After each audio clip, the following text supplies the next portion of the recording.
Ano yung sabihin sa Dr. Global? International Dr. yan. Yan ay naging speaker sa Singapore at yung mga ibang lugar sa buong mundo. Kaya hindi basta-basta yung doktor natin sa one world. No? Kaya tayo po, pakinig lang, tanggalin natin ang, alam mo, marami sa atin po minsan, alam ko na yan, ganito. Oo, masama ko yan. Tapon mo muna natin, bigyan natin si isang baso.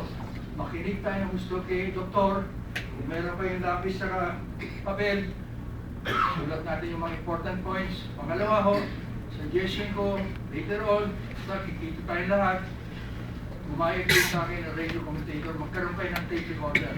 Bakit to? Pagka nagsasalita ang speaker dito, na-tape nyo, uwi nyo, marinig nyo, lagi papasok dito sa kabila. E baka mamaya, after the seminar dito mamaya gabi, nakalimutan natin lahat. Tape recorder nyo, o kaya, for the meantime, sulat nyo sa papel para maalala nyo. Kung ano importante question, huwag mo yun after the seminar, para hindi maka-distract. At sino mo may cellphone, pakilagay lang sa